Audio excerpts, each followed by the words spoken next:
오늘부터 이틀 동안 6일 지방선거 사전투표가 진행됩니다. 여야 지도부는 어제 수도권에 집중했는데 여당은 안정적인 국정 운영을, 야당은 새 정부 견제론을 내세웠습니다. 남효정 기자입니다. 여야 지도부는 오늘 전국 각지의 전략 지역을 찾아 사전투표에 나섭니다. 상대적으로 낮은 지방선거 투표율을 감안해 최대한 지지층을 끌어모으겠다는 전략입니다. 사전투표를 하루 앞둔 어제 양당 지도부는 수도권에서 총력전을 벌였습니다. 국민의힘은 민주당 이재명 후보가 출마한 인천 계양을에서 지도부 회의를 열고 이 후보를 집중 공격했습니다.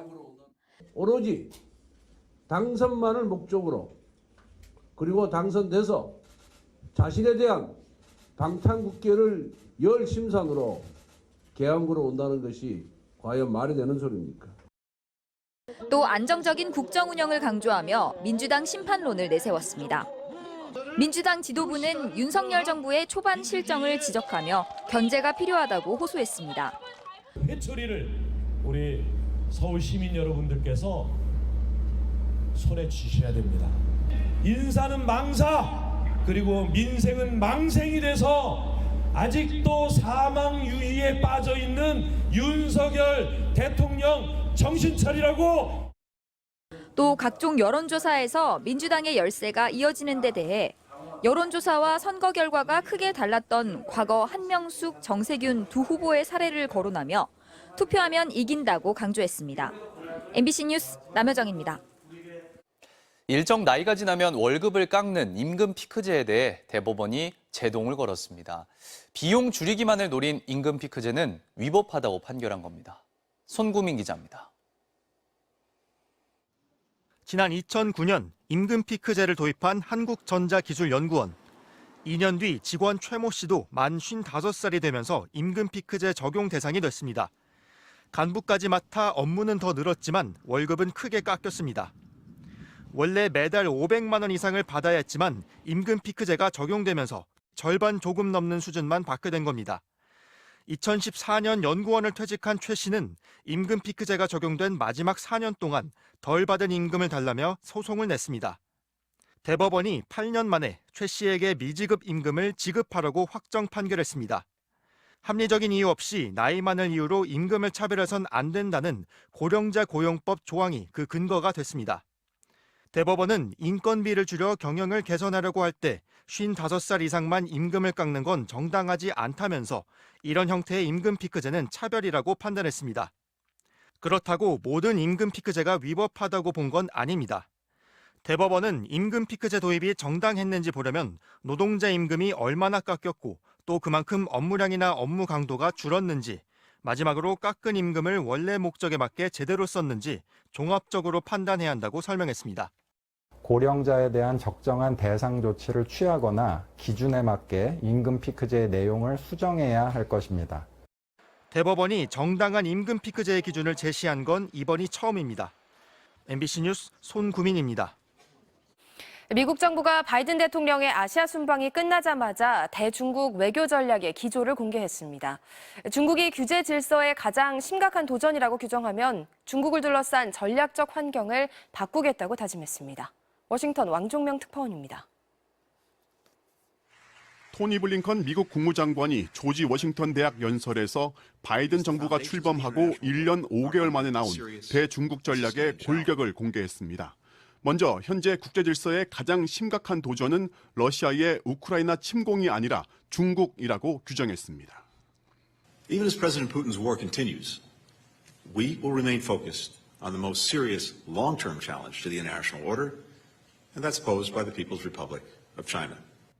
국제 질서가 제공한 안정과 기회의 혜택을 가장 많이 본 나라가 중국인데 지금은 이걸 훼손하고 있다는 겁니다. 그러면서 시진핑 주석을 직접 언급해 그의 집권 이후 더 심해졌다고 했습니다. Under President Xi, the ruling Chinese Communist Party has become more repressive at home and more aggressive abroad. 블링컨 장관은 현재 국제사회 갈등이 최고조에 올라 있다면서 이런 시기야말로 외교의 힘이 필수라고 했습니다. 그렇다고 중국의 역할을 봉쇄하려는 건 아니라면서 대신 중국을 둘러싼 전략적 환경을 바꿀 거라고 했습니다. So, we will shape the strategic environment around Beijing to advance our vision for an open, inclusive international system. 이어 이번 아시아 순방 때 출범시킨 인도태평양 경제협력체 IPF, 일본, 호주, 인도와 협력하는 쿼드, 호주, 영국, 미국의 삼각 동맹체인 오커스를 언급했습니다. 아시아 순방을 끝내자마자 바이든 행정부가 중국을 겨냥한 압박 강도를 높이면서 미국과 중국 사이 대결의장인 인도태평양 지역의 긴장도 역시 더 높아지게 됐습니다. 워싱턴에서 MBC 뉴스 왕중명입니다. 이번 분실 사고는 대통령 집무실을 용산으로 이전한 지 8일 만에 발생했습니다. 실탄을 왜 아직도 못 찾았는지, 또 어떤 조치가 취해지고 있는지 윤수환 기자가 취재했습니다. 100일 경비단은 테러 위협 등 만일의 사태에 대비해 실탄을 지닌 채 대통령실을 경비합니다. 경비에 나서는 경찰관은 389경 권총에 쓰이는 실탄이 담긴 총알집 2개, 그리고 K2 소총에 쓰이는 총알집 2개를 각각 휴대합니다. 한 명당 50여 발의 실탄을 휴대하는 겁니다. 실탄을 분실한 경찰관은 경비 근무 도중 권총 실탄이 담긴 총알집을 통째로 떨어뜨렸을 가능성이 제기됩니다. 분실 장소는 대통령 집무실 주변인 것으로 추정되는데 대통령실 관계자들은 물론 군 관계자와 취재진, 외부의 공사 인력까지 다니는 등 통행이 잦은 곳입니다. 이미 누군가 실탄을 주워갔을 가능성도 배제할 수 없습니다. 주변에서 총기를 가지고 있는 사람들 그 총알 하나 없어졌다면 굉장히 큰 의미고 굉장히 심각한 상황이 되지 않을까요? 지난 2015년엔 청와대 외곽을 지키는 202 경비단에서 실탄 4발과 공포탄을 분실했고 2017년엔 박근혜 전 대통령 자택을 지키던 청와대 경호원이 실탄이 든 권총을 분실해 논란이 됐습니다. 그나마 두 사건은 이틀도 걸리지 않아 실탄을 찾았는데 이번 사건은 분실 상태가 길어지고 있는 겁니다. 경비단은 CCTV 등을 통해 당시 현장을 지나친 이들을 자체적으로 분석하고 있습니다. 경찰은 MBC 취재가 시작된 뒤에야 분실 사실을 공개하면서 총알집이 이동 중에 떨어지지 않도록 이중 잠금 장치를 부착하는 등 무기 장비 관리 체제를 재검토하겠다고 밝혔습니다. 대통령 경호처도 MBC의 질의에 대해 실탄 분실 사실을 사고 직후 보고받았고 분실 경위 등에 대해 경찰에서 조사 중인 것으로 알고 있다고만 밝혔습니다. MBC 뉴스 윤수환입니다.